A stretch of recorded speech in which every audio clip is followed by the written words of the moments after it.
గారు ఇప్పుడు ఇక్కడ రెండు అంశాలు సార్. ఒకటి, ప్రభుత్వం చాలా పారదర్శకంగా నిర్వహించింది.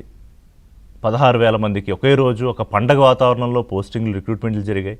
ఎవరు ఉద్యోగాలు వాళ్ళు చేసుకుంటున్నారు. అప్పుడు కూడా ఏమీ గొడవలేదు. కానీ ఎందుకని 8 నెలల తర్వాత ఈ ఆగి బయటకు వచ్చింది? Point number 1.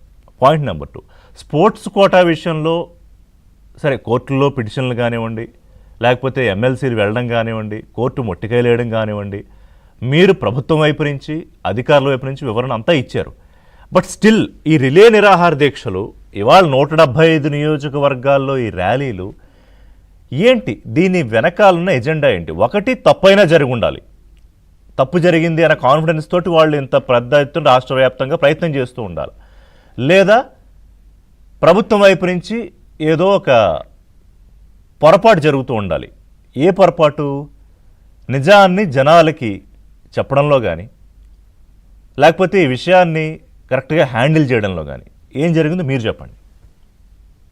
రిషి గారు, తమరికి ప్యానెల్లో ఉన్నటువంటి మాజీ ఎమ్మెల్సీ రామకృష్ణ గారికి, రవికిరణ్ గారికి, ఏబిఎన్ వీక్షకులందరికీ కూడా నమస్కారం అండి. నమస్కారం. తమరు ఇంట్రోలో చాలా అంశాలు ప్రస్తావించారు. అదేవిధంగా రామకృష్ణ గారు, మిత్రులు రవికిరణ్ గారు చాలా కీలకమైనటువంటి విషయాల మీద డిస్కషన్ జరిగింది.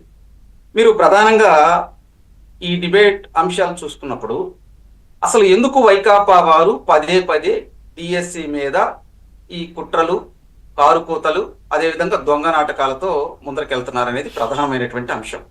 ఇక్కడ ప్రధానంగా ఏంటంటే, వైకాపా పార్టీ అధికారంలో ఉన్నప్పుడు అండి, ఎవరైనా కానీ ప్రజాప్రతినిధులు వీళ్ళ దగ్గరికి వెళ్ళినప్పుడు పిల్లలు సహజంగా ఏమండి మాకు ఉద్యోగాలు, ఉపాధి అవకాశాలు కల్పించండి అని అడుగుతారు.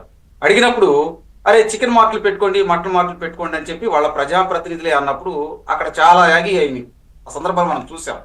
రెండో అంశం, వీళ్ళు మెగా డిఎస్సి మేము రావడంతోనే పెడతామని చెప్పి ఇప్పుడు జగన్మోహన్ రెడ్డి గారు అన్నారు. కానీ ఆ నాటకీయ పరిణామాల నేపథ్యంలో ఎలక్షన్స్ ముందల 6,100 పోస్టులను మెగా డిఎస్సి మేము నిర్వహిస్తామని తీసుకొచ్చి తప్పులు తడగ్గా దాన్ని పెట్టి, అంటే నిరుద్యోగుల్ని ఒక విధంగా మభ్య పెట్టారు ఇక్కడ. దాని తర్వాత చాలా సందర్భాల్లో ఇప్పుడున్నటువంటి మా ముఖ్యమంత్రి గారు ఆయన సభల్లోకి వెళ్ళినప్పుడు యువతను ఉద్దేశించి మాట్లాడేటప్పుడు నేను ఫస్ట్ అధికారంలో రావడంతోనే మెగా డిఎస్సి నిర్వహిస్తానని చెప్పి వారికి హామీ ఇచ్చారు. ఆ హామీని మేము నిలబెట్టుకున్నాం ఫస్ట్ రావడంతోనే. ఈ ప్రక్రియ మొత్తం కూడా పారదర్శకంగా వాళ్ళు దాదాపు దీని మీద 200 కేసులు వేశారు. చాలా అడ్డంకులు చేయడానికి, అసలు మెగా డిఎస్సి నిర్వహించకుండా ఉండటానికి వాళ్ళు చేసే ప్రయత్నాలన్నీ చేశారు. అయినా కూడా ఆ అడ్డంకులన్నీ క్లియర్ చేసుకుంటా వచ్చేసి మెగా డిఎస్సి నిర్వహించామండి. దీంట్లో ఇక్కడ 16,347 మందికి పారదర్శకంగా పోస్టులు ఇచ్చాం. ఈ పోస్టులు ఇచ్చేటప్పుడు వెరిఫికేషన్లు కావచ్చు, వీటికి సంబంధించినటువంటి పత్రాలకు సంబంధించినటువంటి ప్రతి అంశాన్ని కూడా కలెక్టర్లకు అప్పచెప్పామండి ఆయా జిల్లాల్లో. ఇది పారదర్శకంగా జరిగింది. ఈ తంతు మొత్తం జరిగి 8 నెలలు అయిపోతుంది. ఇప్పుడు ఎందుకు ప్రస్తావన తీసుకొచ్చారు అంటే, రాష్ట్రంలో ఉన్నటువంటి విద్యా వ్యవస్థ గతం కంటే మెరుగుపడింది. ఫస్ట్ డ్రాప్ అవుట్స్ తగ్గారు. దాంతో పాటు పిల్లలందరూ కూడా గవర్నమెంట్ స్కూల్స్ కి ఎక్కువ వెళ్తున్నారు. ఇక్కడ ఇంకో అంశం ఉంది, గవర్నమెంట్ స్కూల్స్ కి ఎక్కువ వెళ్తున్నారండి.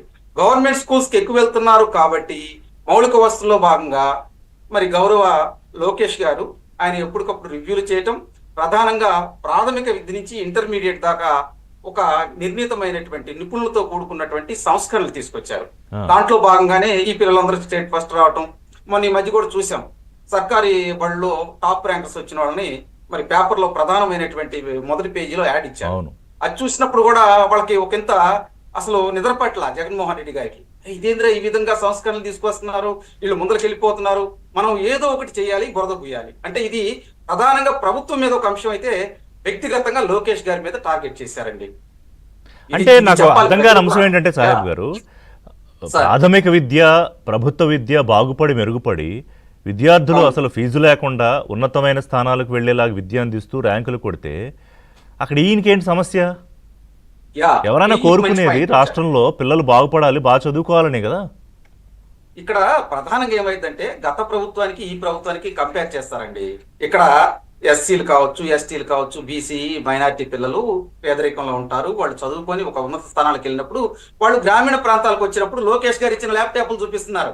ఏమండి మేము ప్రతిభ కనపరిచాము, ఇదిగోనండి మాకు ల్యాప్టాప్ ఇచ్చారు, ఇదిగోనండి చూడండి అని చెప్పి.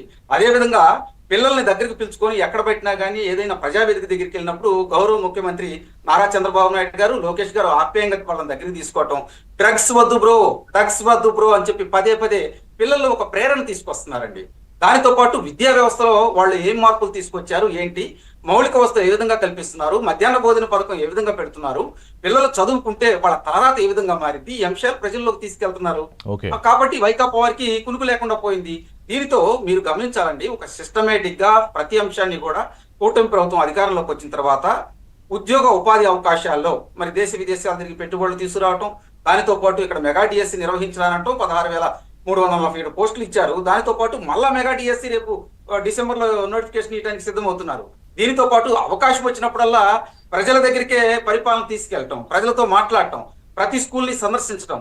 గౌరవ లోకేష్ గారు మొన్న ఈ మధ్య శ్రీకాకుళంలో పర్యటించారు. అరకు ఆ ప్రాంతాలు పర్యటించినప్పుడు అక్కడ పిల్లలకు సంబంధించినటువంటి మీ మౌలిక వసతులు ఎలా ఉన్నాయి, మీకు టీచర్స్ ఏం చెబుతున్నారు, మీకు పాఠ్య పుస్తకాలు ఏ విధంగా ఇచ్చారు, మీ డ్రెస్సులు ఎలా ఉన్నాయి, మీరు వేసుకునే షూస్ ఎలా ఉన్నాయి అంటే ఈ మొత్తం కూడా వాళ్ళతో మమేకం అడగటం వల్ల ప్రజలు ఏమవుతున్నారంటే, అరే ఈ కూటమి ప్రభుత్వం బ్రహ్మాండంగా చేస్తుందిరా, ప్రజలతో కనెక్టివిటీ పెరుగుతుంది వీళ్ళకి అని చెప్పి వాళ్ళు వచ్చే నాయకులు ఉంటారు కదండి, స్థానికంగా వాళ్ళు ఉండే ఇప్పుడు వైకాపా పార్టీలో ఉన్నటువంటి ఇన్ఛార్జీలు కొంతమంది ఉంటారు. జగన్మోహన్ రెడ్డి గారి దగ్గరికి వచ్చినప్పుడు, సార్ మనం వీళ్ళని తట్టుకోలేకపోతున్నామండి, వీళ్ళు గ్రౌండ్ లెవెల్లోకి వెళ్ళిపోతున్నారు, పేద విద్యార్థుల దగ్గరికి వెళ్తున్నారండి, ఆ కుటుంబాలతో మాట్లాడుతున్నారండి, స్కూల్లో మెరుగైన వసతులు కల్పిస్తున్నారు, మీరు ఏదో ఒకటి చేసి లోకేష్ గారిని కట్టడి చేయాలని చెప్పి లోకేష్ గారి మీద టార్గెట్ పెట్టారండి. ఇది ప్రభుత్వం మీద అర్థమవుతుంది, లోకేష్ లక్ష్యంగానే ఇదంతా జరుగుతుంది.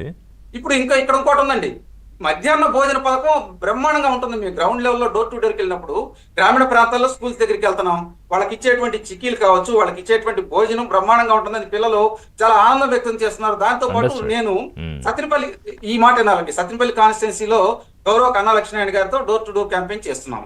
అక్కడ ఒక బీసీ మహిళ వచ్చిందండి, దాదాపు 55-60 ఏళ్ళు ఉంటాయి.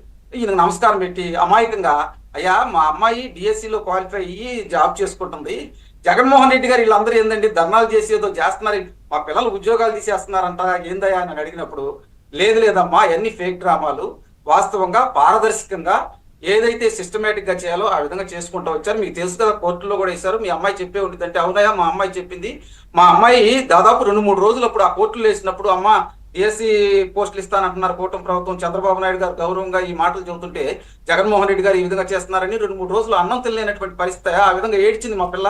కానీ ఉద్యోగం వచ్చిన తర్వాత మా గౌరవం పెరిగింది సమాజంలో. అలాగే నాలాంటి తల్లులు ఎంతో మంది ఆనందపడుతున్నారు, ఈ కాన్స్టిట్యూన్సీలో చాలా మందికి ఉద్యోగాలు వచ్చినాయండి అని చెబుతూ, మేము వైకాపా పార్టీ సానుభూతి పరులు అండి అని కూడా చెప్పారు. చూడండి ఇక్కడ. కాబట్టి అంటే ఇక్కడ ఏంటంటే వైకాపా పార్టీ వాళ్ళు ధర్నాలకి అది కూర్చున్నప్పుడు తెలుగుదేశం పార్టీ వాళ్ళకో లేదా కూటమి ప్రభుత్వంలో ఉన్నటువంటి బీజేపీ పార్టీలో ఉన్నటువంటి వాళ్ళకో జనసేన పార్టీలో ఉన్నటువంటి వాళ్ళకో ఉద్యోగాలు ఇచ్చారనేది కూడా చెప్పొచ్చు వాళ్ళు.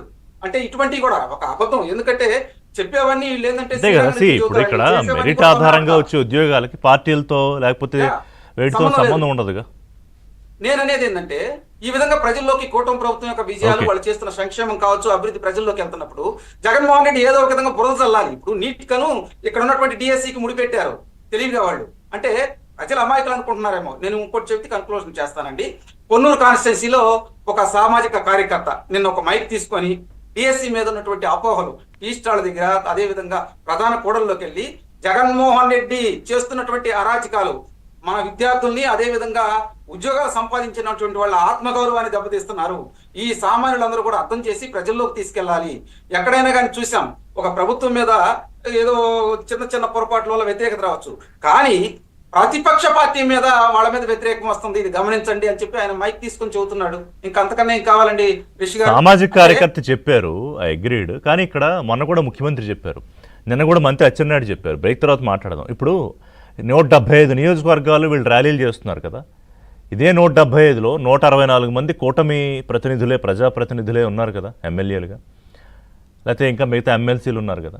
సో అన్ని నియోజకవర్గాల్లో ఉద్యోగార్థులు లేకపోతే ఉద్యోగం వచ్చిన వాళ్ళు ఉంటారు కదా, వాళ్ళు దీన్ని ఎందుకు ఓన్ చేసుకుని చెయ్యట్లేదు? ఒకటి అది చెయ్యట్లేదా, నేను నిందేయట్లేదు, చెయ్యట్లేదా మాట్లాడదాం. చేసుంటే ఈ స్థాయిలో ఇంత వీళ్ళు చేయడానికి అవకాశం ఉండేదా? ఇందాక మీరు చెప్పారు కదా సత్తెనపల్లి ఎగ్జాంపుల్ కానీ లేకపోతే ఇంకోటి కానీ, అలాగా ఇవాళ వేల మంది భయపడుతున్న పరిస్థితి ఉంది ఇవాళ.